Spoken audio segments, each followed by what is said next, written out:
We've all imagined living in the world of Pokemon. But what happens when the fantasy fades and the nightmare begins? In this series, we explore the terrifying reality of life for citizens, trainers, and even the Pokemon themselves.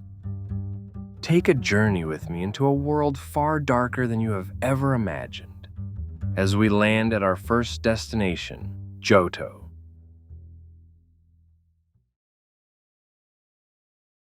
There are certain rules one must follow while traveling through Ilex Forest. First, should you consider doing it, never stray from the path, ever. Before you looms the darkness of Ilex Forest, you've just earned your second badge in the Johto League, and you're already excited about getting your third. It doesn't strike you as odd that no one in Azalea Town told you much about the forest. It strikes you as a little odd that no one will tell you how to get through it. Nonetheless, you know from the map in the Pokemon Center that it stands between you and Goldenrod City, and you need to get to Goldenrod within a week. There is in reality no reason why you absolutely need to be there within a week. You simply decided right after defeating Bugsy that you want to get your next badge right away. So you need to go through Ilex Forest. You pass an elderly couple on your way through the pristine checkpoint. They stare at you for a while before the old man turns to his wife. Part of you swears you can hear him mutter, You know we can't warn anyone, Muriel. Don't you remember what happened to the last kid we tried to tell the story to? Shuddering, you glance back at them for a second and then shrug it off. It's just your imagination and you know it. Once upon a time, a long, long time ago, there was a tiny village by the sea. Now, this village wasn't anything particularly special at first glance. It had its chieftain and its people and its traditions, just like any other village. What made it at all special was the fact that every year, just after the first harvest, all the women took baskets full of fruits and vegetables to the edge of the village and left them there. That was all there was to that ceremony. There were no words from the chieftain. There was no harvest festival. The villagers didn't even share the story behind their tradition unless asked. It was simply understood that the baskets were to be left, and the villagers must not look back as they left them there. Second, should you stray from the path, never take your eyes off it. If you don't take your eyes off it, you will always be able to get back to it. However, the moment you look away, the trees around you will swallow it up. Although it's noon when you start off, the forest canopy, with its lush spread of leaves overhead, quickly blocks out the sun to make it look like the dead of night. You're not scared. You've been through the ruins of Alph already. You've seen Ghastly and Sprout Tower. You even faced Team Rocket in the depths of Slowpoke Well. Besides, you have Pokemon with you, high-leveled ones to be exact. After all, you just defeated Bugsy. Your team can face anything. Not far into the forest, you come across a young boy. He's muttering to himself and pacing back and forth in front of a small tree. Blinking, you slowly approach him. "Hey, are you all right?" you ask. He looks up. His eyes are wide and his face looks pale, even in the shadows. "It's my boss," he says. "He's gonna kill me." "What makes you say that?" The boy wrings his hands. "I brought his Farfetch'd D in here to cut wood, but I don't have any badges, so they wouldn't listen to me and ran off into the forest. I can't get them back. Even if I knew where they were, they'll just run away from me." He hangs his head. "If my boss finds out I lost his Farfetch'd D," you smile. You know you have the badges to get Pokemon to follow you, and you're always willing to help someone out. Besides, they're Farfetch'd D. They're no match for your team, and you know that too. "I can help you," you say. Looking up, the boy gives you a strange look. "You can?" "Sure. Just tell me which way they went. I'll get them back in no time." He grabs your hand and shakes it. "Oh, thank you. You don't know how much this means to me. They went that way." He points to the left down a narrow path. "And please hurry. If my boss realizes how long I've been gone, He'll come out here looking for me. You nod and turn towards the path. This, you think, will be easy. As with all villages and towns and just about anywhere someone can name, the village by the sea was likewise filled with all kinds of people. The most beautiful and intelligent of them, it was said, was the chieftain's daughter. Her hair was golden like the sun. Her eyes were blue like the sea. Her skin was the color of the moon, and her voice was soft and sweet. All of the men in the village wanted to marry her, but each year she turned away every suitor who came to her. At the same time, the chieftain's daughter was curious. She always asked questions about everything, and she always demanded answers. There was, of course, nothing wrong with curiosity, but the chieftain's daughter possessed a sense of such on levels that made the other villagers heavily uneasy. Namely, she insisted that the gods didn't exist. I'm no child, and I'm certainly not simple like so many other people in this village. She would say. I refuse to believe those silly stories. Tell me why the sky is really blue, and why the sun sets in the west, and why the moon changes every month. And the chieftain would sigh and say nothing, for he had nothing to tell her. How could he explain things to her when it had always been a given that things were the way they were? Third, if you lose sight of the path, you will not be able to find it again for some time. Do not panic. If you flee in any direction, you will only go deeper and deeper into the bowels of the forest until nothing would be able to guide you home. It doesn't take you long to find the first far-fetched D. There it sits, rooting through a patch of wild onions. Licking your lips, you pluck the first pokeball from your belt and creep forward. It doesn't even notice you're there. That is, it doesn't notice until you accidentally step on a branch. The wood snaps beneath your weight, and although the forest isn't silent, the sound echoes louder than anything else you can hear. For a brief second, everything falls still and quiet. You don't even notice. The reason why you don't notice is because the far-fetched D is looking directly at you. You straighten up and extend a hand. It's okay, you whisper. Just stay there, I'm here to... The far-fetched D bolts into the woods. No, no, ah! Without thinking about it, you bolt into the underbrush after it. You're not entirely aware of where you're going, and for that reason, it doesn't take you long to lose sight of the path.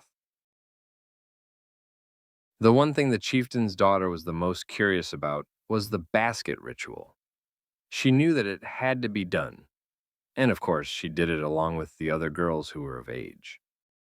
Each year, she would take a basket full of fruits and vegetables to the edge of the village, and there she would place it beside the others. Then she would retreat back into the village with the other women without looking back. The baskets would stay where all the women left them until the next morning. When the villagers would go back to the village edge, there, they would find the baskets completely and utterly empty. Why do we do this? She asked her father one year. Because if we refused, our crops would never survive, my child. Her father answered. But why? She said. What makes the basket so special? The chieftain smiled, but it was a forced smile because he knew that if he told his daughter the truth, she would demand another answer.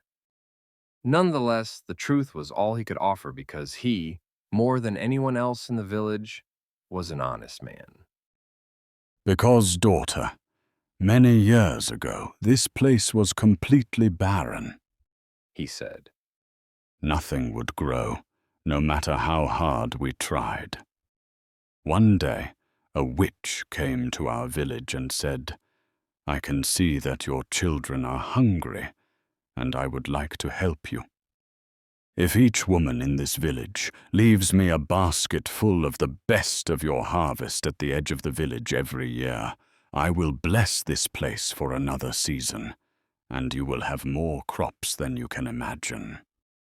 Is that so? The daughter replied. How quaint.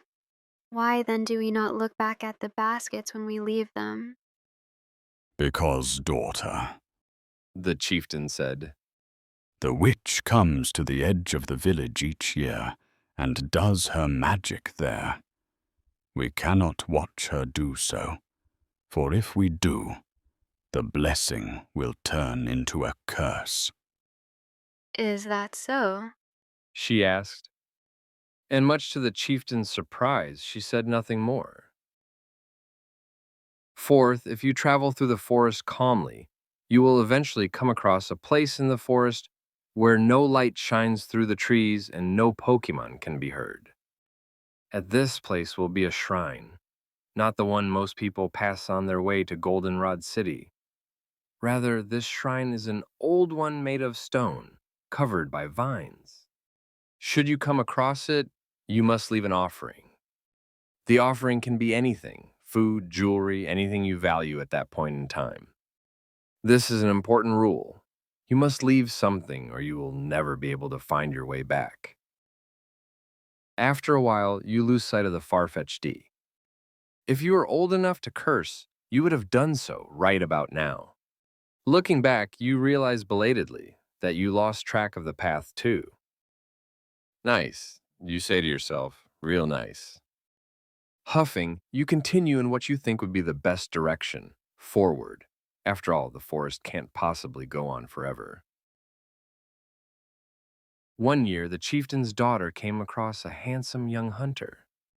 He, like many others in the village, was enchanted by the daughter's sunlight hair, ocean eyes, and wispy voice. As such, he wanted nothing more than to take her as his wife. So one day, the day the women left baskets on the edge of the village, he approached her and grasped her moon-white hand. "My lady," he said, "I pledge to you that I will do anything that would make you happy if you give me your hand in marriage in return." Anything? She asked. "Anything," he told her. And the chieftain's daughter smiled, for she knew immediately that this hunter was just as simple as the other villagers. She, however, was smart and cunning, and already she knew exactly what she had to do.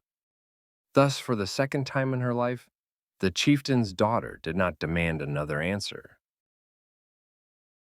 Fifth, if you fail to leave something at the shrine, and if you walk far enough away that you can no longer see the vine-covered stones that make up its face, you will eventually come across an old wooden house with a blood-red door.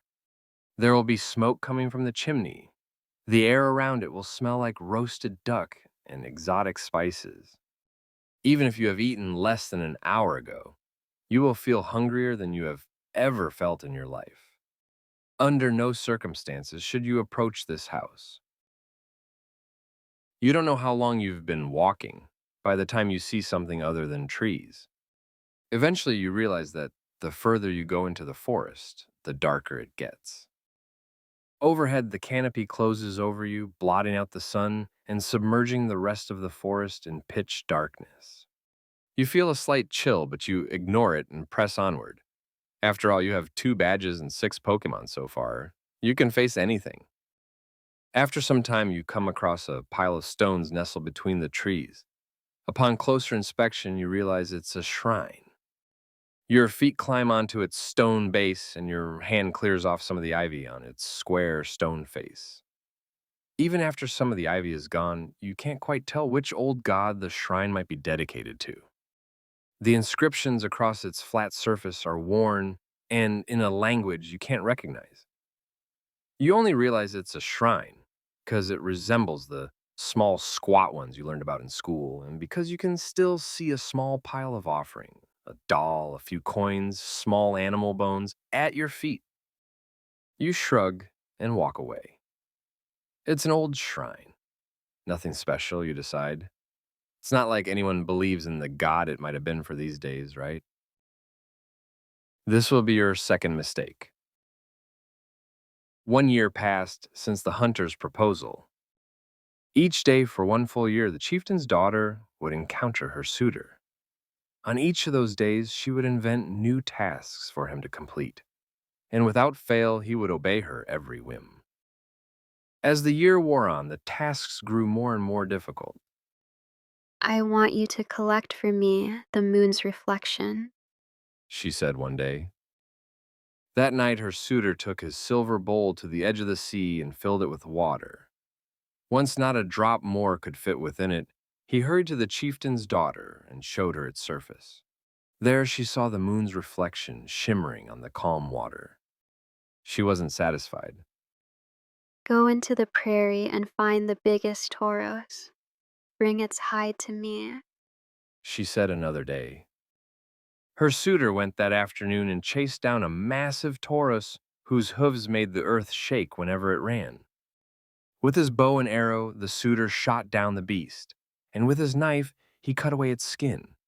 This he brought to the chieftain's daughter. She still wasn't satisfied. Bring to me the winter wind. She said a third day. So her suitor went to the highest mountain and found for her a snorunt. Using his fishing net, he ensnared the creature and brought it down to the village to show the chieftain's daughter.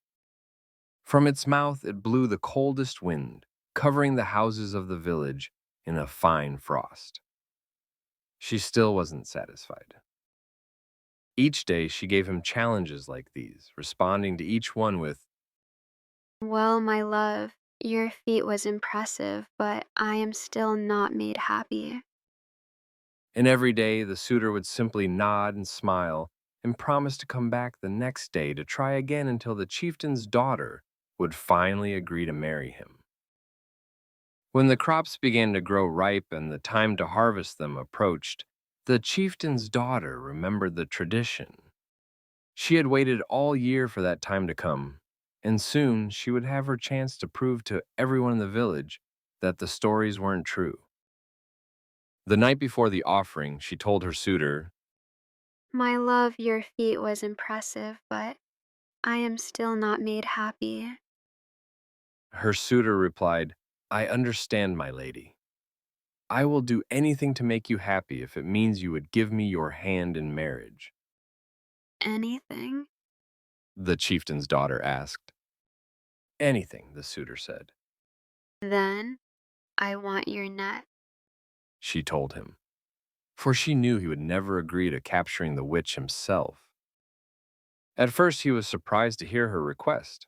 My net, lady? Your net. She said. If you let me use your net tomorrow afternoon, after all the women place their baskets by the edge of the village, I will gladly become your wife. But, my lady, the hunter protested, whatever would you want to use my net for? Why, to catch something, of course. She answered, Something that will please the witch of the prairie.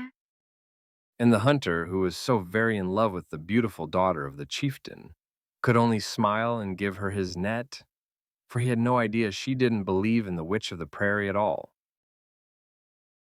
Sixth, should you ignore all of the warnings above and approach the house, an old woman will emerge from the house.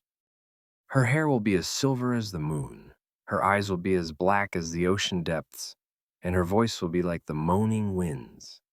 She will invite you inside to have dinner with her, and she will do it using the nicest words anyone has ever said to you. Run. Once again, you find yourself wandering through the darkness of the forest. A nagging worry starts to overtake you. While you're pretty sure it's impossible for a place to go on forever, and you start to wonder if you have enough food and water to make it back to civilization. It occurs to you that you have no idea how big Ilex Forest actually is, so you don't even know if you have enough supplies to get to someplace safe. Sure, you know how to forage, but there just doesn't seem to be anything edible in the brush. There don't even seem to be Pokemon to hunt if all else fails. That's when you realize something that really disturbs you. There aren't any Pokemon. You can't hear the cries of Zubat or Hoot Hoot in the trees above you. There aren't any Rattatas or Paras scrambling through the underbrush, and even the trunks of the trees are completely devoid of insect Pokemon. As far as you can tell, you are completely alone. Your heart beats quickly when you realize this fact, and it takes all of your willpower. to keep walking slowly through the woods. It would be a bad thing if you suddenly burst into a run when you're lost in a forest. This is one of the basic things you learned before setting out on your journey. You'd get yourself even more lost, and even worse, you'd end up exhausting yourself faster. So, taking a deep breath, you confine your sudden bout of fear to uncontrollable shaking as you pass through another thatch of trees and underbrush. On the other side, you suddenly come to a clearing, and in the middle of it is a stone house. It should be noted that you came to this suddenly because just a second ago, it looked to you like the wall of trees was unending. Nonetheless, you blink and thank the legendaries that there's a sign of civilization right in front of you. Even better, smoke is curling from the chimney and the air smells like cooking meat and spices. That tells you two things. First, it means that you might get something to eat because you just now realize that you're intensely hungry. And second, it means that there are people inside who might give you directions out of the forest. By this point, you abandon all hope of finding the far-fetched D. Instead, you run towards the red door. As if by magic, it swings open, and from the inside of the house, you hear a low female voice. Hello, dear. It tells you, What might a nice child be doing all the way out here? You must be such a strong trainer. Perhaps the champion? you blush. Well, I have 2 badges, Ah, the woman says. you must be very strong indeed. Come inside. Doubtless you want some time to rest, and I haven't had much company lately. Come to sit by the fire and tell me all about your adventures. How could you say no? The chieftain's daughter was happier than usual that year. She even sang as she gathered the most fruits and vegetables than any other villager to put into her basket. With a load in her arms, she trotted up to the edge of the village and placed her basket right next to the others with as much enthusiasm as she could muster. Then, without saying a word to the other townspeople, she walked away, still humming that tune. When everyone by the edge of the village was gone, the chieftain's daughter crept back to the baskets and waited. There, she waited all day, hidden among the baskets and watching for anything to come. Even as she heard the rest of the village shout and sing in the fields, she never moved an inch from where she was. Eventually, she began to doze, head drooping inch by inch downward until she heard a rustle. Looking up, she saw a shadow looming over the baskets, and a pair of arms reached down towards one. Before she got a good look at the stranger, she flung her suitor's net into the air to catch the shadow. Aha! She exclaimed. You're mine at last. And when she ran to the net, she found in it the most beautiful woman she had ever seen. Seventh, if you, like many others, have been lured into the house, do not take any food or drink that the woman gives you and take any opportunity you can to get out of the house as quickly as possible. Eighth, if you fail to do this, the woman will ask you to stay with her for the night. Whatever you do, do not answer her with a yes or a no. If you answer her with a yes, you will be trapped within that cottage until the next visitor comes. May Celebi have mercy on you if you say no. You decide that the chicken, you assume it was chicken, but you can't quite tell, was the tastiest piece of meat that had ever crossed your lips. The water must have been the sweetest from the freshest spring ever created, and you had nothing but praise to offer for the steamed vegetables and berry pie that the woman offered afterwards. All the while, you tell her all about your adventures. You start by telling her you were one child of 3 who were given a starter Pokemon by Professor Elm in New Barktown. You continue by telling her about your battle against Faulkner, shot down by your starter, and Bugsy, stomped by the first Pokemon you caught. You detail the way you captured all 5 of the other Pokemon with you, even going into detail about their individual personalities. You even tell her about your battles against the Sages in Sprout Tower and Team Rocket in Slowpoke Well. The woman says nothing, but she smiles and looks impressed at appropriate moments. You don't even notice that she's not eating anything. After everything is said and after the old woman clears the dishes off the table, she finally speaks. What incredible stories! She tells you, My, you're quite an accomplished trainer. What might you be doing this far into Ilex Forest, though? Are you heading to Goldenrod City? you shrug. Well, I was, but there's this guy who lost a far-fetched D somewhere in here. I was trying to get it back, but I got lost. She sighs. Oh, you poor dear. Don't you worry. The Farfetch D surely got back to its master by now. They usually do. But you must have gotten exhausted chasing after that bird. Why don't you spend the night here to rest? I can give you directions back to Lavender Town or to Goldenrod, whichever you'd like. Although her offer is generous, something about it doesn't sit right with you. You can't quite explain what it is, but something sends a shiver down your spine. Smiling, you stand. That sounds really nice, ma'am, but I really should be going. If you could just tell me which way is Goldenrod, I'll just be on my way. The old woman's expression blanks and she reaches out to grab your wrist. Right then, you shiver again. But this time, it's because you notice that her hand is stone cold. Right then, the chieftain's daughter gasped. The stranger in her net stood tall, dressed in fine green silks. Her eyes were bright blue and deep, like they had seen more than the chieftain's daughter could ever hope to see. All around her, long green hair floated as if it hung in a breeze of its own. The woman reached out, stretching an arm with skin as pale as the snow towards the daughter. Princess, She said, why in the world did you throw a net over me? Are you the witch of the prairie? the chieftain's daughter asked. The woman smiled sweetly.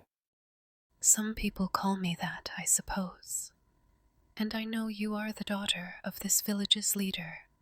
I have been watching you for some time, but I cannot understand why you would want to capture me in a net. You say you've been watching me, but you don't know? The daughter asked.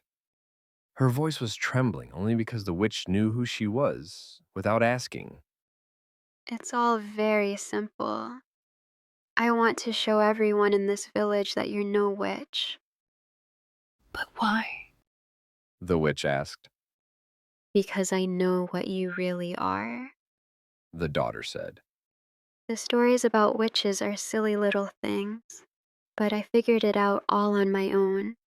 You're not a witch. You're a thief, are you not?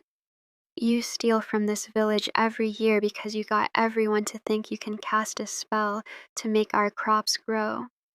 Is that not the truth? The witch listened patiently, and when the chieftain's daughter finished, she smiled just as sweetly as she had before the girl began. Then she grabbed hold of the net and ripped it in two. It is true that I am not a witch. The woman in green told her. However, I am something else. My brothers and sisters would eat your eyes and burn you alive if you said to them what you just said to me. The daughter laughed. I'm not afraid of you. I hardly expect you to be, The woman in green replied. but I will tell you this. I am also not my brothers and sisters. I will let you live, but I will show you what I am. You scoff at this village and its beliefs, so I will bless you by taking it away. Watch. Ninth, remember always that Celebi is with you. This is as far as I can take you. Hey, you exclaim, let me go. The old woman's grip on your wrist tightens. I'm sorry, child. She made me do this. Your joints feel stiff. At first, you think it's just fear, but looking down, you notice something weird. Your skin has turned rough and brown, and small twigs are starting to grow from your arms. You want to scream, but you just can't. Your mouth is open, but no sound is coming from it. The old woman guides you outside. You can feel the chill wind all around you, but it passes right through your clothes and your skin and directly into your bones. Your insides feel hot like they're trying to boil up against your skin. Groaning, you writhe and try to break away from the old woman, but she simply guides you to a spot near the house. Your feet break out of your sneakers, your toes thrust into the ground. You can feel the moist earth beneath you, but your mind, by then, breaks. Eventually, you can't think straight as your body stretches and thickens. Your legs fuse together into a single trunk, and all of a sudden you realize in your last fit of consciousness that you never felt a single bit of pain. Discomfort, yes, but no pain. It was almost as if it was natural for this to happen. Looking down at the old woman, you notice another creature standing beside her. At first, you think it's a lady dressed in green, but at second glance, you notice that it's a small pixie-like Pokemon with large blue eyes turned towards you. Another offering. The old woman says wearily. Are you satisfied now? The creature nods. She doesn't say anything. Panicked by the green woman's threat, the chieftain's daughter ran into the village. There, she saw the strangest sight she had ever seen, people everywhere turning into trees. She watched helplessly as her father's arms grew into branches, as his face disappeared into bark, as his legs thrust into the ground where he stood. She watched her suitor drop his quiver and grow leaves around his head. She watched as the children froze where they were, their eyes wide and terrified as they too became trees. After a while, the chieftain's daughter screamed and ran into one of the houses. The lady in green followed her, breaking down the red door without even touching it. There, as the chieftain's daughter sat on the floor and cried, the lady in green knelt next to her and touched her on the head. There, She said, you will not be alone. All around you, the people of this village will always stand around this house. And if that is not enough, I will always be with you. I have even given you a gift. You will not know how to use it until much later, of course, but I will have time to teach you some other day. She stood. The chieftain's daughter still said nothing. Instead, she could only glare at the woman in green. Someday, The witch said, you will come to love the people of the village as they are, and you will come to love me. Until that day, use the gift I have given you to bring me your offerings. It will be the way you can work to earn my forgiveness. The woman flashed one more smile, one more toothy grin, and for the first time, the chieftain's daughter felt afraid of the green woman. But the witch did nothing else except leave. Eventually, the buildings of Elix village would crumble, except for the one the chieftain's daughter would grow old in, always old but never dead. Her hair turned from sunlight golden to a pale silver. Her eyes lost the beautiful sapphire blue that once attracted the sorry hunter, and her moon-colored skin grew as cold as her heart, but she would never die. Instead, she built a stone shrine to her mistress, and there she used the magic that the witch of the prairie had given her, the same magic that she had witnessed herself, to offer countless lost children to the green woman, the creature who became the voice of the forest. I'm so sorry. In the heart of Ilex Forest, where the trees are so thick they block out the sun, a sapling stands, surrounded by hundreds of tall old trees. At its base are 6 Pokeballs that gather dirt and dust as the seasons pass. You know they contain Pokemon, high-leveled ones to be exact. They once defeated Bugsy, but you can't reach them. You can hear them now, the trees, that is. All around you, they're weeping and moaning. They can't sleep. They can't rest. They can't scream. All they can do is stand around the cottage of their chieftain's daughter, watching as the old witch turns another helpless child into a gift for the voice of the forest. Eventually, you find yourself joining them, yearning to warn each new trainer that came by. But you can't. You can't move. You can't scream. You can't sleep. You can only watch. They say that if one traveled the wrong way through the trees that stand where the village once was, they might hear the voice of the forest, kindly reminding each and every passerby to remember her and her brothers and sisters. For if there's one thing the old gods do not like, it's to be forgotten.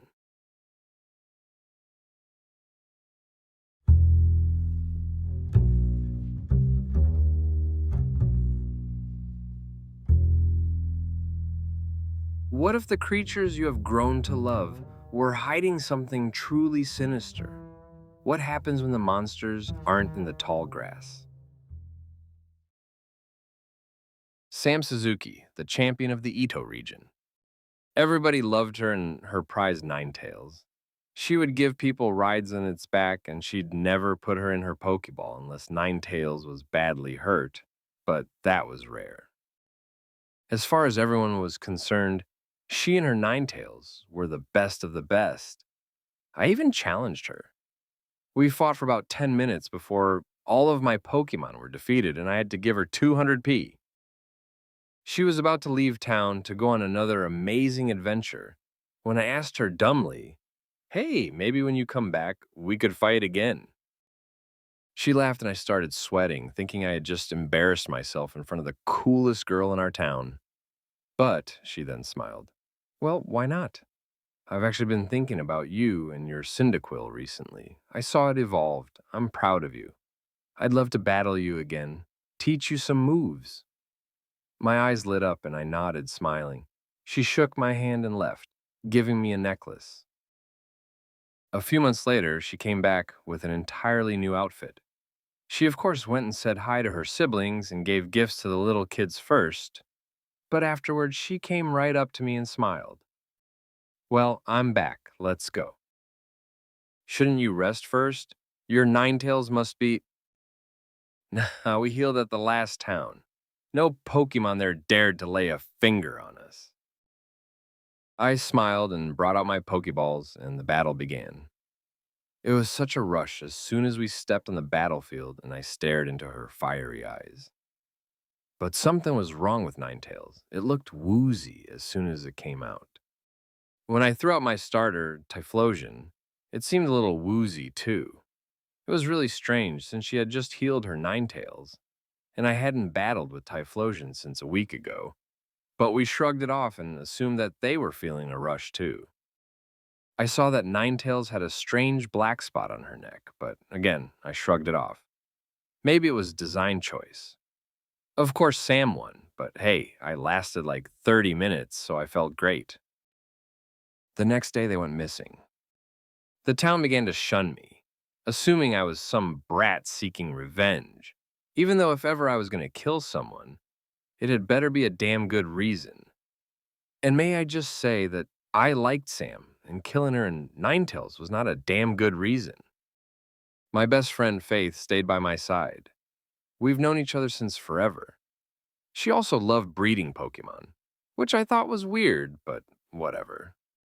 A few days ago, she gave me an Eevee egg. It was such a pretty caramel brown, and the lighter part of the egg almost looked like butterscotch. Maybe it was a shiny. Wait, no, shiny Eevees are gray, right? It lay in my lap when it hatched, snoring peacefully. Voices filled my mind all day, plaguing my thoughts and slaughtering my focus. How dare you do this to her? She was so innocent. She deserved nothing less than love. Are you okay? Faith asked. I blinked a bunch before answering, still half in thought. Evie has just fallen back asleep, and Faith thought that yelling at me to snap me out of my trance was productive, so Evie was grumpy now. "I never named you, huh?" I said, completely ignoring Faith. I did that a lot, and I kept on reminding myself to stop. Back to reality, girly. Faith yelled, doing that sassy snap she liked to do. As she was rambling on about my poor attention span and how I act like a young child, My eyes were glued to the small Evie. It wasn't like the others. It had silky caramel-colored body fur and a slight pink on its collar fur. Butterscotch, I said. What? Were you even listening? Oh, I suppose that's just like you. It just goes to show. Faith groaned.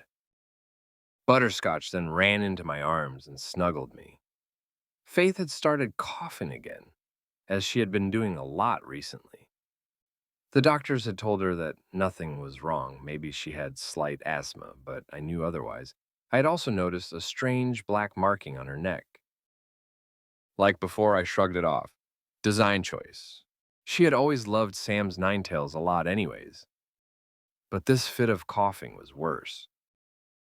Faith, you okay? She fell on the floor and began to wheeze. I called the hospital, panic seeping in. But an hour after she'd been checked into the hospital, they said her lungs had given in. There was no explanation, and as a result, she died. I had a feeling it was my fault, but I think I was just trying to find someone to blame. I kept on thinking, stop being selfish, you shellfish. Then it hit me. My best friend, my homegirl, my sister, she's gone forever, and I did nothing to save her.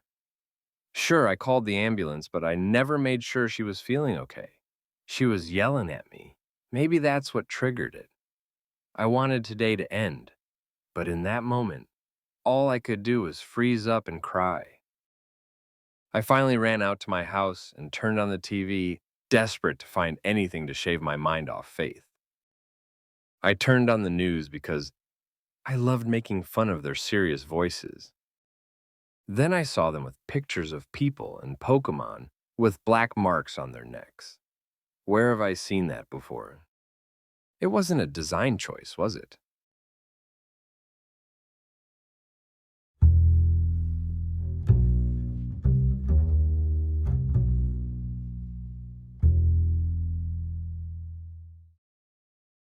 So many people.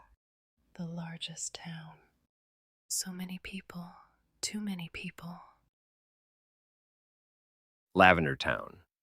It started out with 41 people, making it the largest town in the Pokemon world. The Pokemon Tower, being full of ghosts, Cubone, and one Marowaks, is a very popular tourist attraction.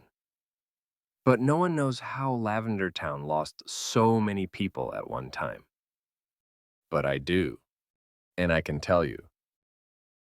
You're itching for this to be a scary story, I see. I can tell by the way your eyes are shining, even in this dark cave. You think so many people, too many people think, that it's the sort of story that sends shivers up one's spine.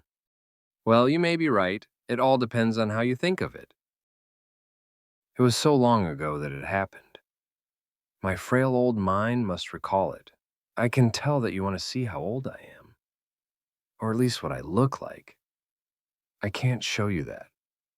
Not until you've heard my story. There's a faint purple haze that has always hung over Lavender Town. That is why the town was named so.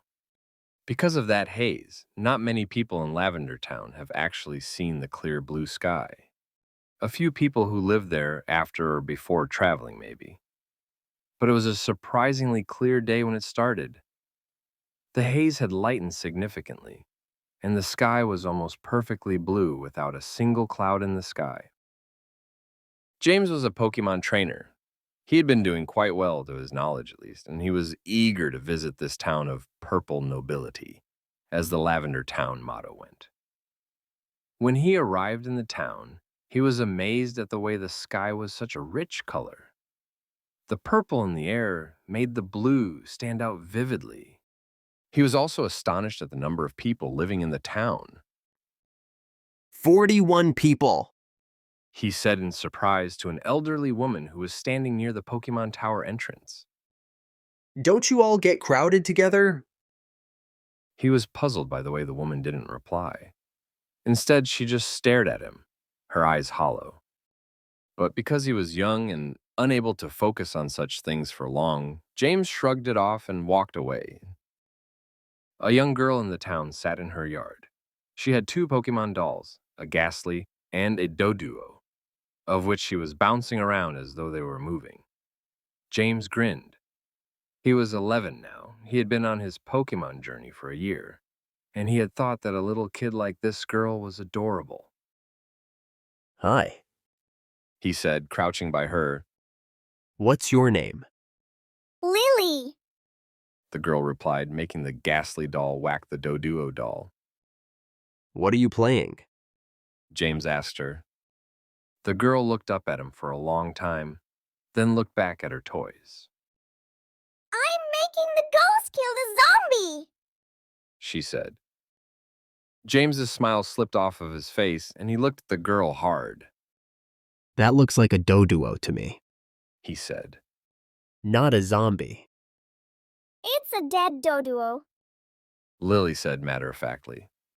It was Mr. Fuji's Doduo, but it died, and now it's fighting my Pokemon. On Lily's other side, a woman opened the door of a house. Lily! She exclaimed, rushing over. You shouldn't be playing zombie again. You know there's no such thing as a zombie. But ghosts are real. Lily protested as her mother picked up the Doduo dolls. I saw one before. She's over there. She pointed a chubby finger at the woman standing by the door of the Pokemon Tower. James followed her finger and was surprised. Her? He said, looking at the woman. She's no ghost. I already talked to her. Did she say anything to you? Lily asked him, fixing big blue eyes sternly on his face. James frowned, recalling that the woman had indeed refused to reply. No, but that doesn't make her a ghost. James pointed out. Lily's mother looked at the woman. Lily, darling, just because you've never seen someone in town doesn't make them a ghost. Lily shook her head.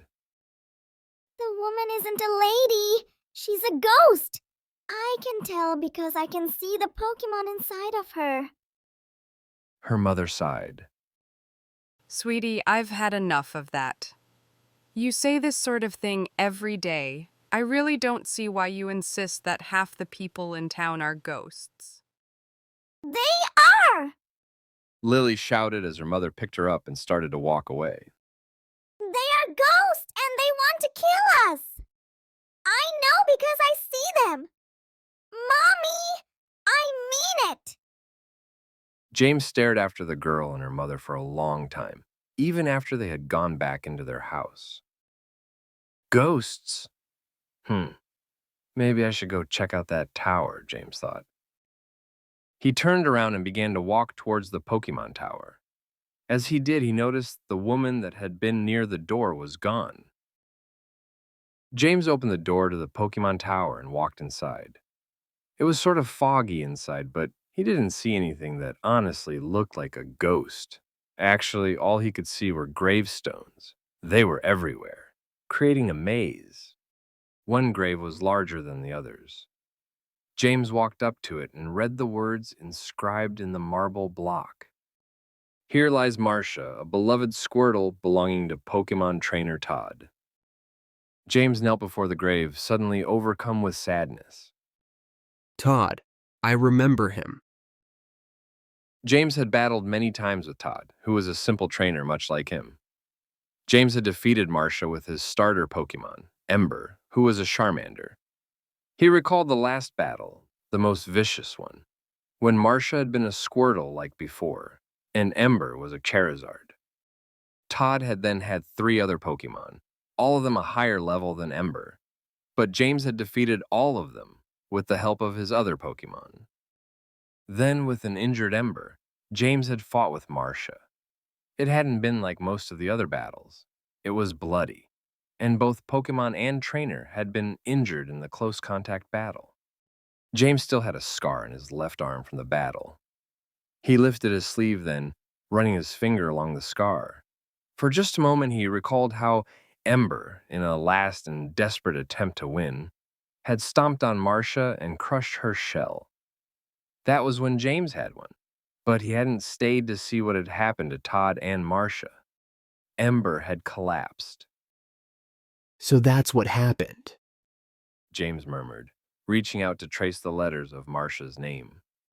I wonder if Todd is still alive. When he looked up again, the woman from before was standing in front of him. Her eyes were hollow as before, but now James noticed that they were a red-brown color, the same color as a squirtle's eyes.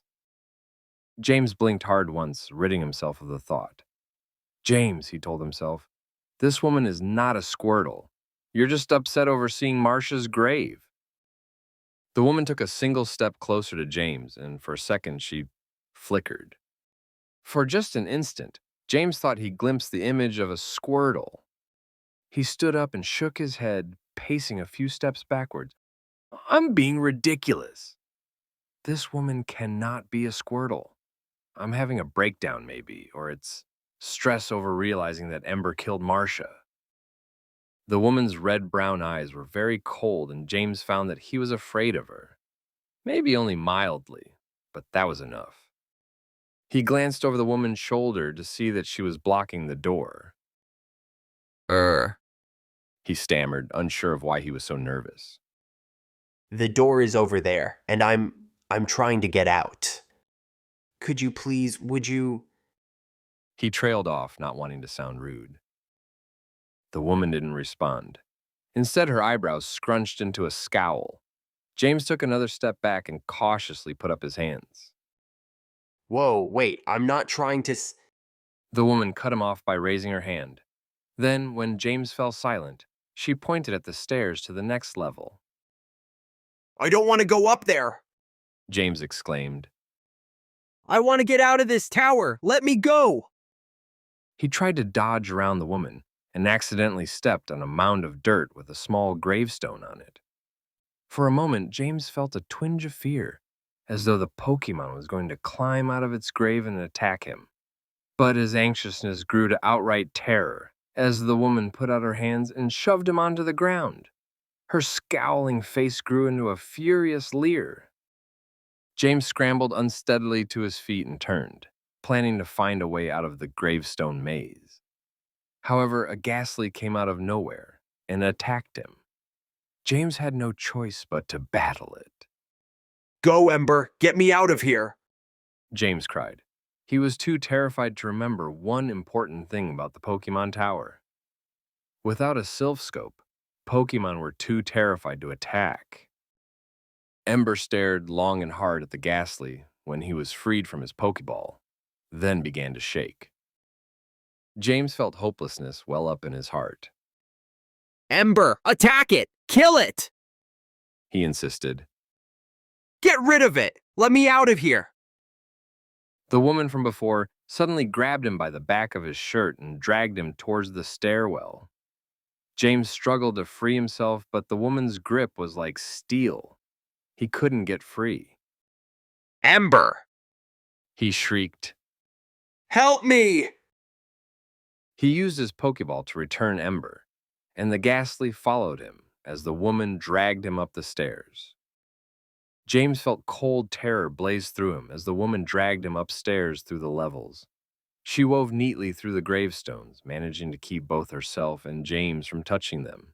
And still, the ghastly floated above them, its leering face keeping James too scared to move. At the top level of the tower, the 7th floor, the woman dropped James on the ground, where he lay perfectly still, frozen with terror. Don't hurt me, he whimpered. The woman just sneered silently at him. Then she pointed at the far wall where James dared to look. Almost at once, he felt wetness growing in his lap and came to the realization that he'd wet his pants. But he didn't care about embarrassment. He cared more about the row of graves. 12 empty graves that had been dug. All but one had engraved gravestones. One said Abby, another said Travis, and so on. James stared at the one that was not engraved. Who is that for? He asked, knowing the answer already. The woman was suddenly next to him. She gripped his shoulders fiercely and pointed at the empty graves. Then she pointed back at him. I thought so. James whispered. Are you going to kill me? The woman threw back her head and laughed soundlessly. The sight of her mouth moving and shoulders shaking without a single sound scared James more than anything else that had happened. Don't kill me. He begged her. Don't! He reached up and grasped the woman's shoulders, and then she flickered again. Then James saw very clearly that this was indeed no woman at all. It wasn't even human. It was a squirtle. Marcia, He gasped. The squirtle's human image flickered a few more times before dying away, and James saw her as she really was. The squirtle was grotesque. Its shell was crushed so that there were holes in it everywhere, and it looked as though it had been put back together by a deranged child. The skin on the underside of the shell was terrifyingly pale and bloodless, except for its face. The skin was pale, sure, but it was crisscrossed with trails of blood. The eyes were missing.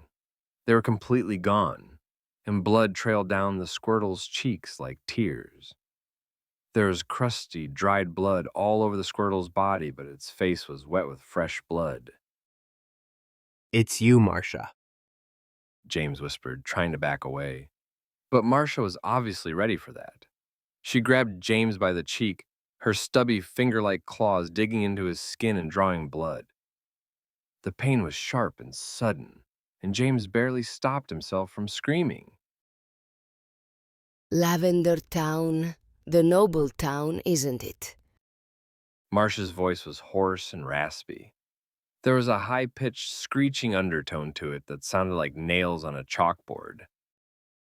But the people here are not all of pure-blooded birth. The liars deserve to die here, and you would have settled here, would have brought impure blood to this town like the other liars. James looked up and saw that the ghastly was hovering above him. It met his eyes, and for a second he thought he saw it wink. Then it disappeared. Look at me, boy. Marcia's order was sharp and instantaneous in a voice that commanded obedience. James obeyed fearfully, proceeding to look into the black pits that had once held the eyes of a cheery squirtle belonging to a light-hearted trainer. So many people in Lavender Town die tonight, boy. Marcia sneered. Aren't you proud to be among them? You will help us become a pure-blooded town. We will all be born of noble Lavender Town birth. Shion, Lavender, either one is fine, but we are pure and we will not accept your imperfection. No! Screamed James and kicked out at Marcia. He managed to connect after quite a bit of flailing. His foot smashed into the side of her face, and Marcia let out a cry of pain and dropped James's shoulders. The second that she did, he scrambled back into the mist to hide behind a gravestone and prayed that Marcia wouldn't be able to see him. Run, boy, run! Makes it more fun. You know I'll find you. Marcia rasped. Then, in a terrifyingly sing-song voice, she began to call, Life is mine and death is yours, little boy. Life is mine and death is yours. Come to me, child, and we'll go to a land where you'll live among other tortured souls, just like mine. James staggered backwards and fell onto a mound of dirt. For one horrifying second, he thought he felt an arm reach up and scratch at him, but realized it was just a small stick. Then Marcia's face appeared, leering at him out of the mist. Hey, boy.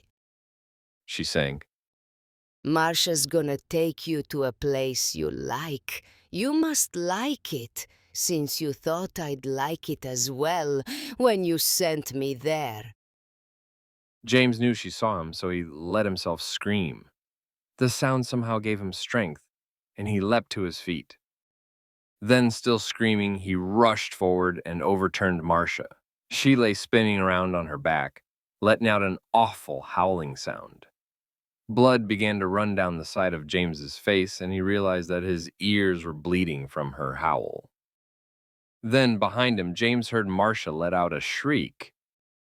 Go ahead and run, boy. My friends will take care of you. You chose the wrong grave to step on. From behind James, a sound like a bowling ball rolling down an alley sounded. It must be a Voltorb or an electrode, James thought, and ran harder. When he reached the stairs to the final floor, he dove forward towards the door.